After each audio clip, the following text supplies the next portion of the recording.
RedEye. I'm Robert Rodriguez here with... Oh, I'm Alexa Vega. And Machete Kills opens October 11th. Go check it out. It's a wild ride. Go see it. Well, no one does their job forever. What do you see Machete doing down the line once he has to hang up his machete? Oh, gosh. I don't know. He's so nice. One thing that Danny always said that I really liked is that he's the kind of guy that if somebody goes out of town, he would water, their flowers. But, if somebody breaks into their house, he'd kill them. So he has that really sweet side, but then the deadly side. So I was thinking, like, if you did Machete knits, would people still call him Machete? They still call him Machete. He'd always be for Machete. sure. Even He'll in the always nursing be home, he'd be Machete. Oh my gosh. He'd be one to be feared. Machete nursing home. Yeah. I didn't even think of that. That'd be great. Does that storyline interest you? I know where he'd be because I came up with some idea to have Machete even way into retirement. He would be overseeing a group of other mini Machete guys, like different specialists, and his machete would be in a glass case over his desk because he doesn't do that anymore. He has such knowledge base.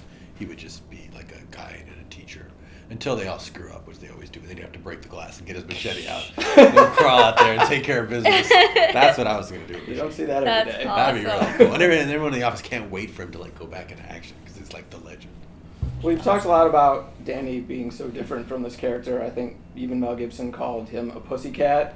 In your experience, how much does that seem to be the case, that on-screen badasses can be the opposite in real life?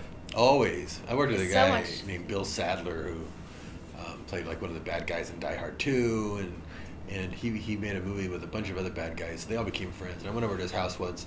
All the bad guys were in his living room that you recognize from all these other movies, and they're all playing banjos and guitars and crooning Johnny Cash. It was the funniest thing to see, like the bad guy gang, and they're all super sweet. Do you recall who else was there? I can name the movies. One of them was the bad guy in a Chuck Norris movie. I should know his name. It's like a who's who of bad guys, and it was just amazing to see all those faces in that circumstance. And they're the sweetest people in the world. And they all hang out together. That's the only other friends they can find are other bad guys. Oh my gosh. So sad. That's funny. And Danny's like that. He's just a really sweet guy. What do you think, Alexa? Oh, Danny is the absolute sweetest. And he calls me and he always sings to me. But when I don't answer my phone, I'll get a voicemail of him singing Frank Sinatra or something. But it can you imagine him, right? Can you give me a sense of how that sounds? But I you know what, I have it, but I probably shouldn't play it. I do feel like it's always the opposite. Even when you see comedians, usually comedians are very introverted and quiet, and Yeah, it's not until they say action do they kind of come to life. So I feel like a lot of times people are the opposite. I mean, I worked on this movie with a bunch of girls a while back where all these girls were supposed to be really nice. It was probably one of the worst jobs I ever had. Those girls were the meanest girls I ever worked with. And like you were all playing best friends or something? Yes, and they were just horrible. And I'm like, it makes me laugh how it really is opposite sometimes. But I've been very fortunate in the last few years to be in very good company. And now you're an example of on-screen badasses not being... waving swords all over the place in real life. With my leather chaps and metal guns. It's crazy. No, it was a really fun character. I've never played anything like this before, and it boosted my confidence for sure. And I had to talk this one into letting me play this role. So. Do you guys see this?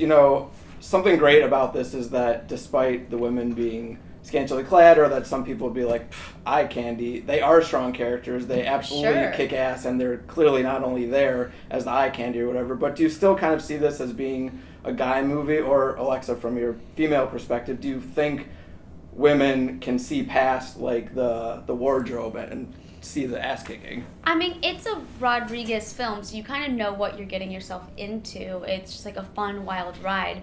I think for girls, I mean, it depends on what you like. I'm very eclectic with my taste, and I think this is absolutely something girls would enjoy. I mean, your typical mom, probably not.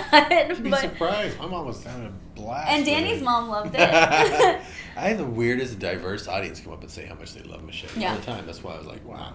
But I really wanted the women, it's an exploitation film, but we try to make it different than the real exploitation films of the 70s and 80s. We made the women at least, really empowered and really could be able to stand toe-to-toe with Machete. Mm-hmm. Michelle Rodriguez, Sofia Vergara, those are like female machetes. They could, and they do. They just spend the whole movie chasing him down, and he's always on the run from them because they are so strong. And the irony is that many movies that are supposedly geared towards women, the female characters are not nearly as strong in those as they are here. And really wanted them to be, and they bring the sexy. I mean, all these women I cast because of their strength. I mean, Amber Heard, Lady Gaga, Sophia, Michelle, Alexa, they're just really strong women. And that's sexy, to me. So you can dress them up and they're just going to be sexy because of their strength. And they don't look like they're putting it on. That's how strong they are. Right. They really can kick people's ass. And this kind of movie really is geared towards guys and what we call, and what they like to identify themselves as, kick-ass females. Heck yeah. Kick-ass females love this kind of movie. If you could go back and tell the version of yourself who directed Alexa the first time you guys worked together that this was going to happen, what do you think you would say? I would have believed it because, even back then, I never really treated her like a little girl. When we went to see Mission Impossible together just before we started Spy Kids, Mission Impossible 2 came out, and we're watching it, and I leaned over to her halfway through the movie going, "You're going to be so much cooler than Tom Cruise." That's what we were going for. We wanted that little girl to be able to kick his butt. We wanted little kids to just be so empowered by her that I pushed her really hard in that movie. Mm-hmm. So always thinking of not having her compete with other kids, but compete with the adults. And so I always thought of her as a more, a role model to women in general. That's why she kind of was a leader throughout that whole series. So I would have believed it then more, I think, than after having had 3 successful movies. It was more what I meant, not that she couldn't do it, just more public perception is hard to change. Mm-hmm. But I had done it before. So when she told me about it, I thought about it, and I went, well, I did that for George Clooney. He could not get a role because he was so good at playing a nice doctor, no one could even conceive of him as anything else. I put him as a 180-degree difference as a killer. Same with Carla Gugino, did 3 of those movies with me. Could not get a role other than a mother. So I put her in Sin City, changed people's minds instantly.